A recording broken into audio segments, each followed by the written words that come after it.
Hello everyone, before this video starts, I would appreciate if you guys would leave a like and subscribe, since your support means the world to me and allows me to make these types of videos. Now let's get into the video. My wife Lynn and I have been together for 6 years and married for 11 months. Our entire history together has been very normal, and never once have I noticed any weird behaviors or red flags. I can't stress enough how out of character this whole thing is for her. Lynn is very kind, intelligent, and thoughtful. She's always been the no-nonsense type of person. Being childish or trying to scare me is not something she'd normally do. She doesn't even like watching horror movies. When we first started dating, she agreed to watch The Shining with me because she knew how much I loved horror. She was so scared that she didn't even make it through half of the movie before we had to turn it off. She isn't into anything creepy and has never been into pranks. It's just not her cup of tea. And that's fine. But that's what was so strange about this. It's just so unlike her. I should also add that she never had any mental health issues, and as far as I'm aware, it doesn't run in her family. I know some people are able to hide their mental health problems, but in the 6 years we've been together, I think I'd have seen some sort of sign. 2 months ago, I was in the kitchen making myself some coffee before work. I was running a bit late that morning and knew I wouldn't be able to make it to Dunkin' Donuts for my usual morning fix. I took a sip of my coffee as I hurried down the hall towards the front door, when I happened to notice Lynn peeking at me from around the corner ahead of me. I could only see her eyes, and a strand of her long dark hair hanging against the wall. The rest of her body was concealed behind the corner. I nearly spilled my coffee when I saw her. I did burn the shit out of my lips. "Geez, Lynn," I said, wiping a few drops of coffee from my pants. "You scared the shit out of me." She immediately popped out of view like a little kid that had been caught. I heard her scurry off towards the living room, and by the time I got to the front door, she was out of sight. It was really weird and just totally out of character for her, like I said, but I also found it kind of funny that she was being more playful and a little less serious. I shouted that I loved her and called her a weirdo. As I shut the door behind me, I heard her laughing. Her behavior was a bit odd, but it certainly wasn't something to call a priest over. I forgot about it by lunch, and by the time I got home, she was her normal self. I didn't bring it up, and neither did she, and life went on. The next incident happened 3 days later. It was around 2 a.m., and I had woken up to get a drink. I was standing at the kitchen island, jug of Oge in hand, when I felt a strong feeling that I was being watched. For whatever reason, I looked down at the floor and saw my wife's smiling face staring back. She was peeking at me from the other side of the island, staring up at me with wide, unblinking eyes and grinning. Grinning like the Cheshire Cat. I screamed, I'll admit it, not out of irritation but fear. For some reason at that moment I was scared. At the sound of my scream, Lynn scuttled backwards out of my view, her hands and feet smacking the tile floor as she hurried out of the kitchen on all fours. I didn't run after her, or even yell after her. I just stood there frozen in shock, wondering what fuck had possessed her to do that. It took me a little longer than I'd like to admit to go back upstairs, but I eventually did. When I got to our bedroom, Lynn was lying on her side, asleep, or at least pretending to be. I stood there for a while watching her breathing to be sure she really was asleep. I had the feeling she might jump out at me the moment I got into bed, but she didn't. I climbed into bed and she didn't even move. Her breathing was soft and deep, and I was starting to wonder if I dreamt the whole thing. The next morning, I waited for her to come down for coffee, and after handing her a mug and kissing her cheek, I decided to ask her about it. "What was that about last night?" I asked, keeping my tone light so I didn't offend or embarrass her. She frowned over her cup of coffee, shaking her head like she had no clue what I was referring to. "You were peeking at me again, from over there on one," I said, pointing to the spot on the floor by the kitchen island. She followed my gaze, and when she looked back at me, she burst out laughing. She laughed so hard that I couldn't help but join her. "You creep me the fuck out sometimes, you know that?" I said. She giggled and set her cup on the counter and wrapped her arms around my neck. "You creep me out all the time. So I guess we're even." She teased. We said our goodbyes and left for work. As I drove, I kept thinking about how creepy it had been, seeing her grinning at me from behind the island like that. The sounds her hands made on the floor as she crawled away. I told myself she was just trying to be silly, just trying to join me in my love of all things horror. It's not like I was afraid of her, but it still didn't sit right with me. I started seeing her peeking at me more and more. Sometimes she'd be peeking out from behind the couch or living room curtains. Once she even managed to get inside her grandmother's old trunk that sits at the foot of our bed. I might not have even known she was there at all had the trunk's old hinges not given her away. She'd had the lid propped up just enough so that only half of her face peeked through. She'd been grinning like an excited toddler. It was unnerving. I didn't even know what to say to her. All I could do was stare. When I finally found my voice, I asked her why on earth was she doing this. She didn't answer, but she had slowly closed the lid, shutting herself inside the trunk. I just walked away feeling disturbed. I didn't understand why she was doing it, but it clearly made her happy. I just hoped she would tire of the game quickly. Lynn didn't peek at me for the next 2 weeks. I started to think she was done with her weird prank, and I was relieved. We were watching a show on Netflix one night, and I jokingly said that I hadn't seen her peeking at me lately, and that she must have given up on her spy game. She looked up at me with a small smile and said, "Maybe I've just gotten better at it." I didn't say anything, but I wondered whether or not she was joking. For the next few days, I couldn't stop thinking about what she'd said. Was she still peeking at me when I wasn't looking and I just hadn't noticed? And if so, what the hell was she getting out of this? I started to feel paranoid, constantly checking whether she was watching from around the corner or behind a door. I was jumpy whenever I was home and she wasn't in full view of me. I felt stupid and a little crazy, but after a few weeks without another incident, I began to relax. I stopped checking behind furniture and walls and told myself it was just a bad memory. Then a few days ago, things got so much worse. Lynn left to go to a friend's, and I lounged on the couch and played a couple games on my laptop. Around 9 p.m., I hopped in the shower, and as I was washing the soap from my hair, I felt that awful feeling that I was being watched. I slowly opened my eyes and almost had a fucking heart attack. Lynn was peeking from behind the shower curtain, her entire head stretched into the shower, leaving just her body outside. Her long, dark hair hung against the curtain, the ends dripping with water. Her mouth hung open in a terrible grin, eyes wide and red, as if she hadn't blinked in a while. I screamed and jumped back against the wall. She didn't move, nor did her smile waver. Her makeup ran down her cheeks in 2 black streaks. She looked giddy and completely deranged. I was fucking terrified. We stood like that for a few moments, neither of us saying a word. Finally, after what felt like forever, she slowly pulled her head back out of the shower, and I watched her blurry figure through the curtain as she moved backwards towards the bathroom door. A second later, the bathroom door slammed shut, hard enough to rattle the mirror. I screamed again and jumped out of the shower to lock the door. I stayed inside the bathroom for over an hour. Maybe I overreacted to some of you. But joke or not, I wasn't going to put up with the crazy shit anymore. That's what I kept telling myself as I paced in my bathroom, stopping to listen at the door every few minutes. Suddenly, I heard a muffled sound, and I pressed my ear against the bathroom door, straining to listen. I couldn't hear anything, but I envisioned Lynn standing on the other side of the door, giggling at her joke. I felt a surge of anger.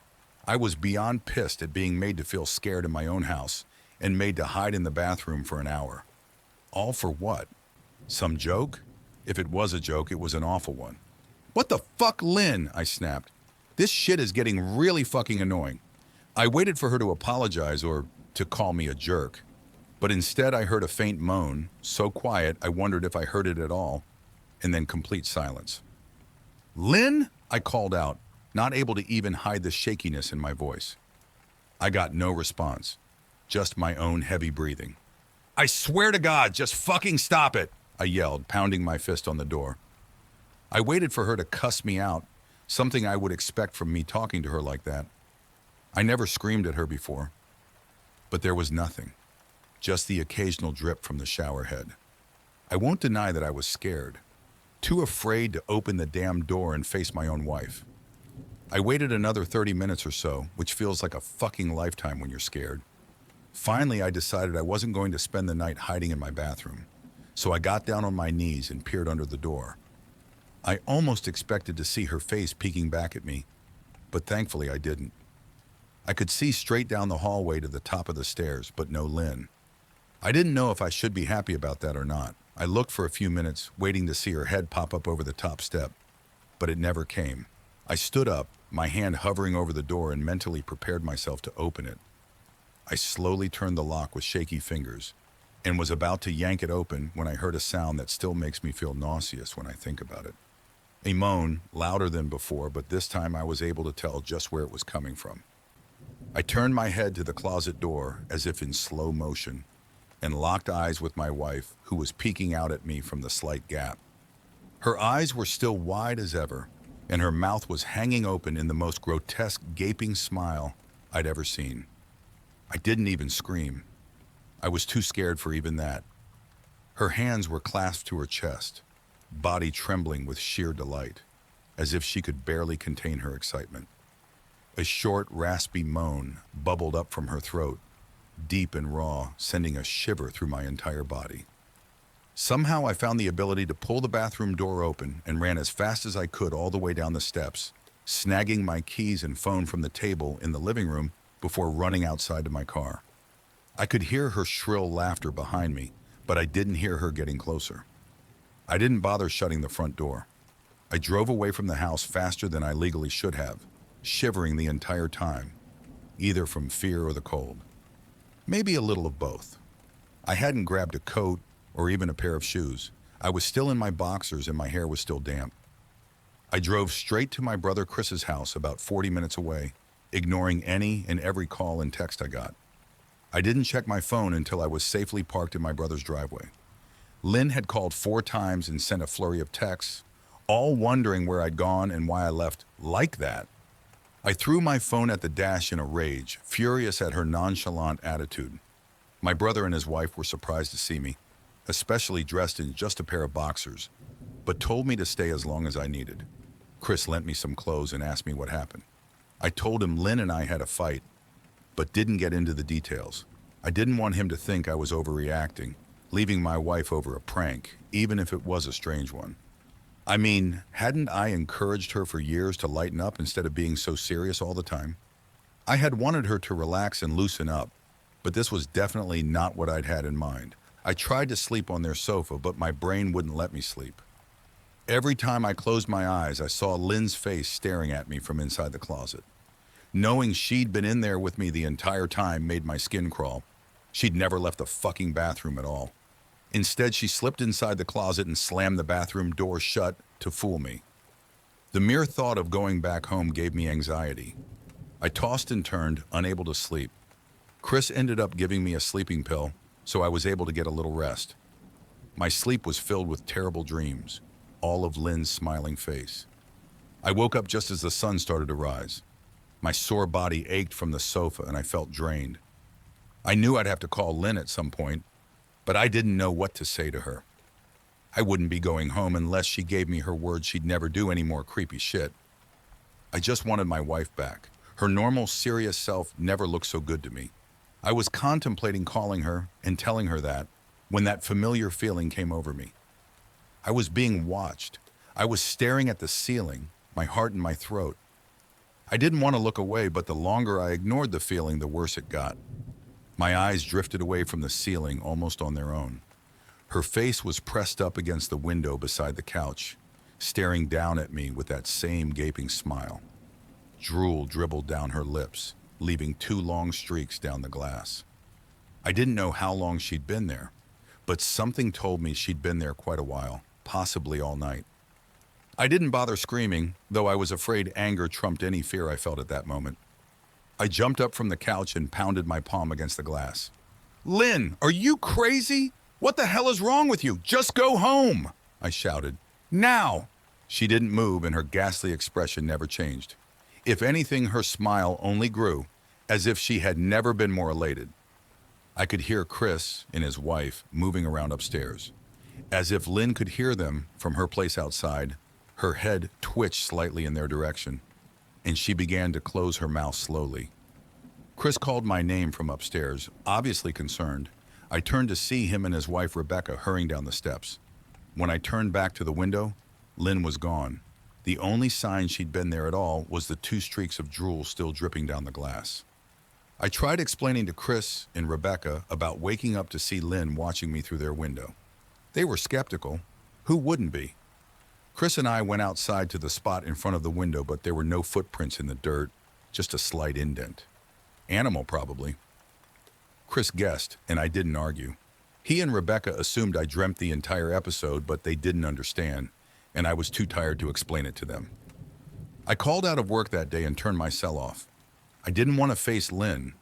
Just talking to her was too much for me at that point. I really started to believe something was irreversibly wrong with her, that no matter what promises she made, we'd never be the same again. The thought saddened me to my core. I cried most of the morning. By noon, I figured I was ready to confront her, give her one last chance to explain herself. I could at least give her that after 6 years, I told myself. I turned my phone on and saw the dozens of texts she'd sent, all from a seemingly concerned wife. Can we talk? I love you. Please call me. I'm really worried. Can you answer? Just come home. And more of the same. All texts telling me she loved me, and she wanted me home. How worried she was. Not a damn one addressing the crazy shit she pulled. Like she hadn't been acting like a character from a Stephen King book. Even her texts were different. She normally texted novels just to tell me to pick up a loaf of bread. You'd think she'd have more to say to me after her bizarre shenanigans. I know it probably seems childish to some of you who are miles away from this situation. But if you saw the way Lynn had looked at me, how she scampered away on all fours like some wild animal, grinning at me from inside the closet like a lunatic, then I think you'd find my reaction was warranted. I ended up staying with Chris and Rebecca for another night. I didn't wake up yesterday until afternoon, and thankfully I didn't see Lynn's face watching me through the window. I don't want to pry because it's not my place. But is this fight something that can be mended? Rebecca asked. She'd made us both a sandwich for lunch, and I knew she wanted to breach the subject without seeming to be nosy. I don't know, she's like a different person, I said, choosing my words carefully. I still wasn't ready for her or Chris to know the full extent of the batshit craziness I had been dealing with. People change, Ben, but she's still the same woman you married. Maybe you both just need to talk through your issues. Whatever's going on, I'm sure it can be fixed, she said, ever the peacemaker. I think it's beyond that now. I don't think talking would help. I just don't trust her, I said. The words stung in my heart. I missed and loved my wife. But how could I live with someone like that? Living in constant fear didn't sound too appealing. Lynn loves you. She has to be absolutely crushed, she said. I don't know about that, I said. Well, she certainly seemed like it to me. I've never seen her so upset. Very much unlike the Lynn I know, Rebecca said, shaking her head sadly. It took a full minute for her words to really sink in, and when they did, I felt dread worming its way through my skin. Wait, what do you mean? You saw her? You saw Lynn? I asked, my mouth suddenly dry. Rebecca nodded casually as if that fact wasn't nightmare fuel. Maybe for her it wasn't.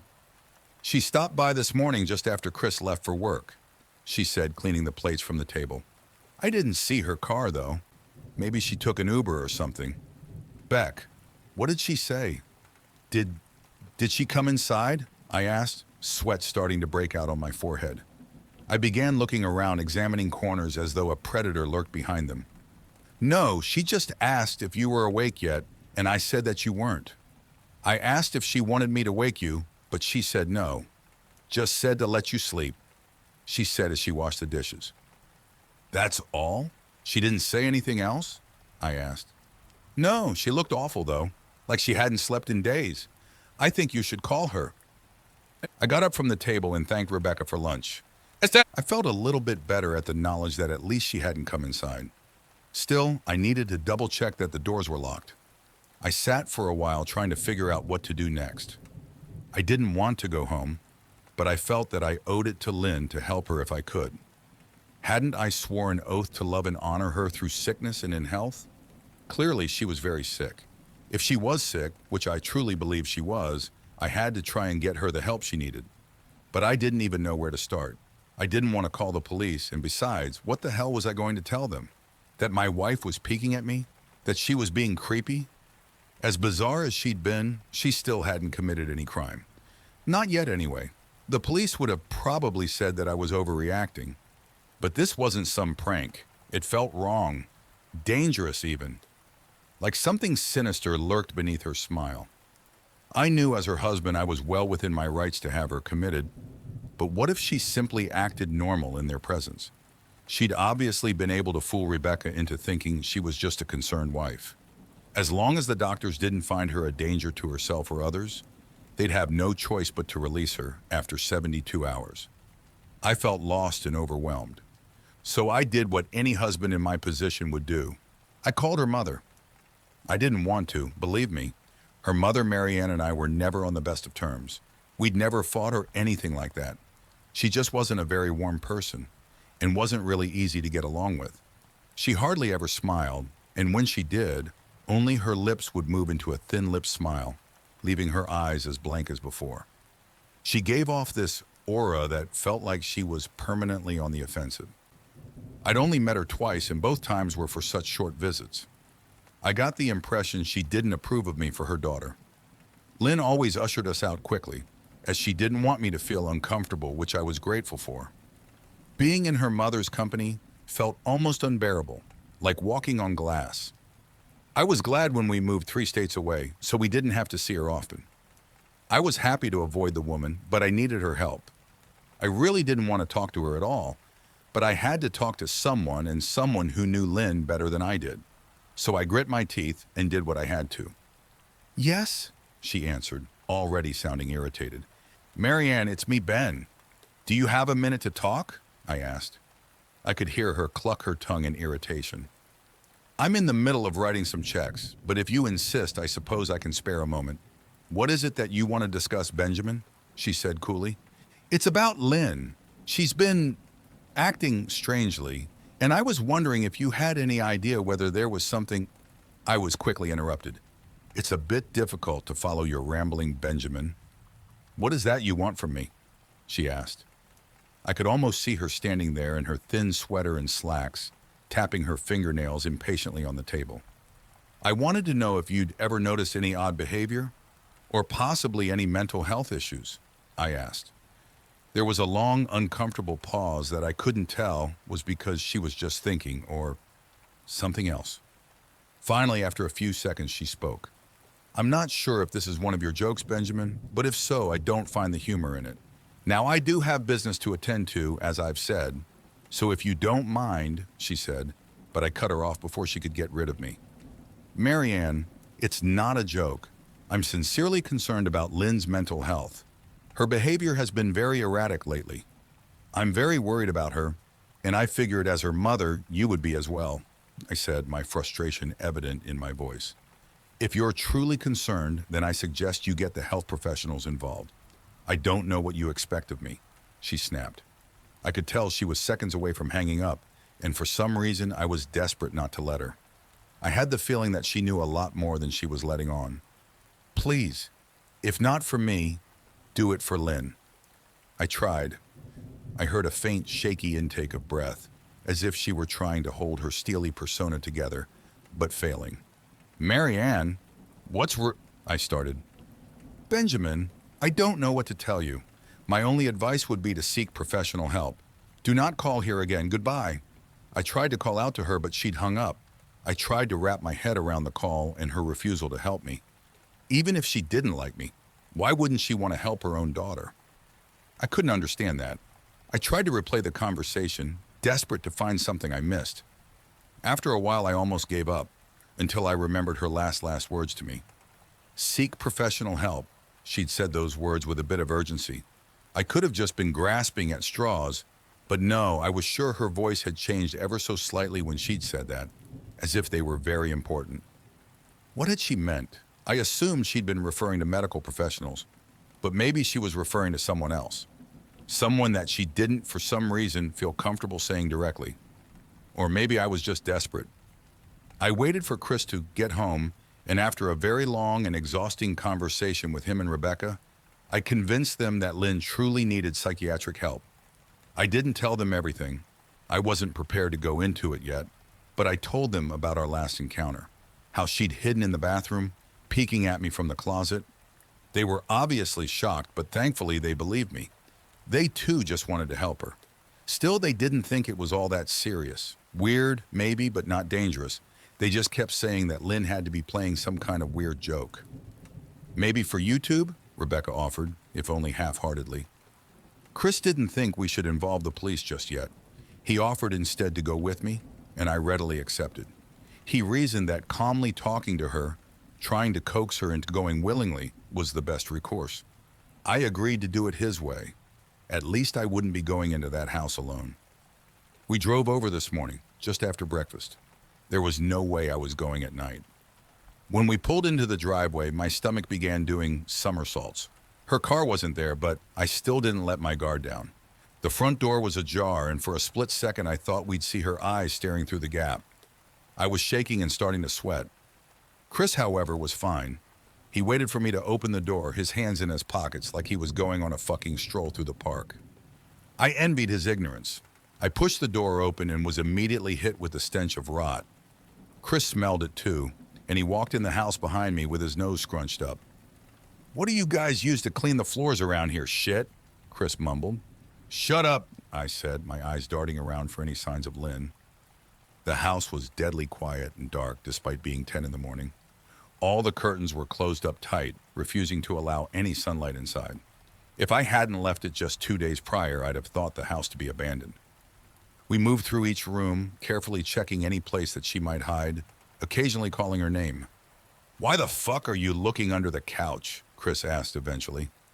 "Aren't we looking for your wife?" He was looking at me like I was a moron. "Let's just go upstairs," I whispered. He shook his head but followed me up the stairs to check the bathroom and spare bedroom. On the way up, my shoes crunched over pieces of glass that looked to be littered over a few of the steps. I noticed that one of Lynn and my wedding portraits that hung on the wall along the staircase had been smashed. The frame hung crookedly, all the glass removed. I stared at the picture, a lump forming in my throat. We had taken the photo just after leaving the church, after saying our vows. She looked so beautiful in her white gown. I looked at Lynn's beautiful face. I never dreamed her face would ever be a source of terror for me. We climbed the rest of the steps and checked the spare bedroom, but it looked completely untouched. I was hesitant to go into the bathroom, my fear from that night coming back to me all at once. Chris noticed and offered to go in by himself, but I couldn't let him do that. So we walked in together, checking the closet and the shower. The bathroom looked as if it hadn't been touched since the night I left. "I don't think she's here, Ben. Why don't you pack some clothes and we'll try coming back tomorrow or something," Chris said.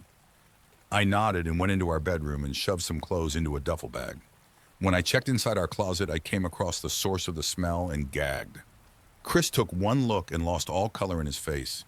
He had to go stand by the stairs to get away from the sight and smell. I gazed down in shock at what lay inside my bedroom closet.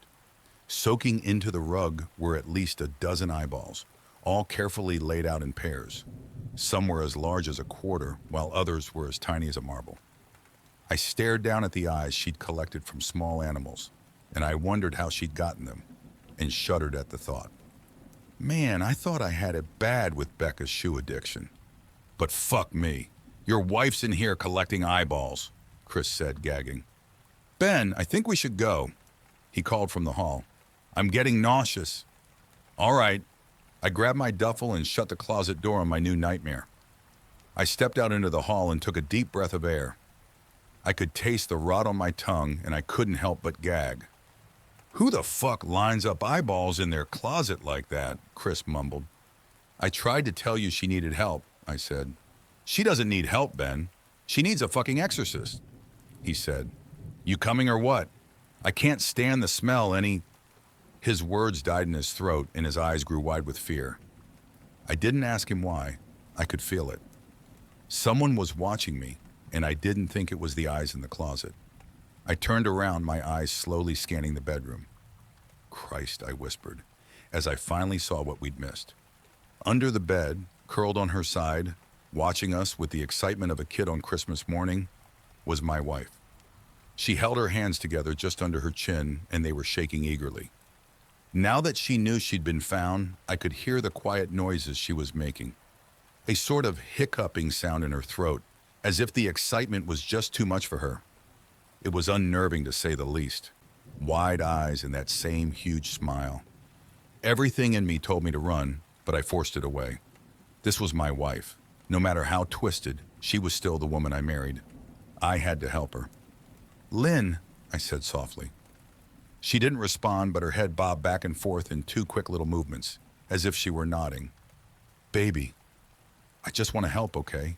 Can you let me do that?" I asked. I had taken a single step forward, approaching her like some kind of dangerous animal. "I love you, Lynn," I said softly, taking another step closer. She let a tiny moan escape her wide-open mouth, and I had to resist the urge to run. Her shoulders were starting to quiver, and her eyes grew as large as saucers. I crouched down so I could see her better, and immediately saw the blood. Her hands were covered in it. They trembled more the closer I got, as if she was barely able to contain herself. "Lynn, are you hurt?" "You're bleeding," I said. She bobbed her head again, her bloody fingers moving up and down as if playing an invisible piano. They occasionally grazed her chin, leaving smears of blood on her skin. I wanted to recoil in disgust. The smell that was coming off of her was revolting. I could feel the vomit trying to climb up my throat. Her lips were dry and stretched thin, blood seeping between the cracks. I knew she wouldn't come out on her own, but I didn't want to leave her in the state she was in. I scooted closer and reached out to her. The excited hiccuping sounds got louder, and her hands shook, fingers flexing. It was then that I could see the blood oozing from in between her fingers. "Oh my God, Lynn. You're bleeding," I said. Instinctively, I reached out to take her hand. But before I could even touch her, her hand sprang out towards me. A sharp pain shot through my arm, and I fell back on my ass. My arm burned, and I could see the blood dripping down onto the carpet. I looked back at her in shock and saw her grinning madly, her fingers clutching a large shard of glass. "You all right in there?" Chris asked from behind me. I turned my head slightly and nodded to him, cradling my arm to my chest. When I turned back to face Lynn, I saw that her focus had shifted. She wasn't looking at me anymore, and she wasn't smiling anymore either. She was staring past me, her eyes glaring at Chris the way a hungry lion might stare at an antelope. Her mouth was still hanging open, but it was twisted into a snarl. I got to my feet and began walking backwards down the hall, afraid to take my eyes off her. "Are you bleeding?" Chris asked. The moment the words left his mouth, Lynn started fast scooting out from under the bed, the glass shard still in her fist. "Chris, run! Go!" I yelled. He must have been too afraid to move, because a second later I felt my back bump into him. He was still standing at the top of the stairs, staring at the horror that was my wife. Lynn had crawled completely out from under the bed and stood in the bedroom doorway, her face twisted in rage. Her whole body was visibly tense. Blood ran down her fingers and onto the floor. "Jesus, Lynn," Chris said. You, playing hide and seek?" I reached back and pushed him towards the steps. "Move your ass, Chris," I said as quietly but firmly as I could. Lynn bobbed her head in fast, sharp motions and began to grin, stretching her mouth open wider and wider so that her chin seemed to touch her chest. I heard Chris mutter a prayer, and then he was running down the stairs. I stood at the top of the steps, stuck between the love for a woman who clearly needed serious help and self-preservation. "I only want to help," I said, choking back tears. Her eyes focused on me once again as she slowly lifted the glass, holding it out in front of her, and then she started sprinting towards me, grinning with utter excitement. Thankfully, my body took over and I flew down the stairs, skipping 2 or 3 at a time.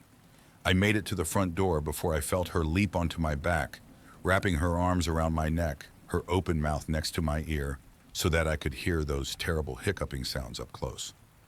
I shook her off me, knocking her to the floor. I felt a searing pain in my back as she went, but I tore open the front door and bolted to my car. Chris was standing in the front yard, talking on the phone with the police. I didn't say a word, I just ran to my car and jumped in. Chris took the hint and followed me, still on the line with 911. I watched the rearview mirror, sure I'd see her there, running after us. But I never did.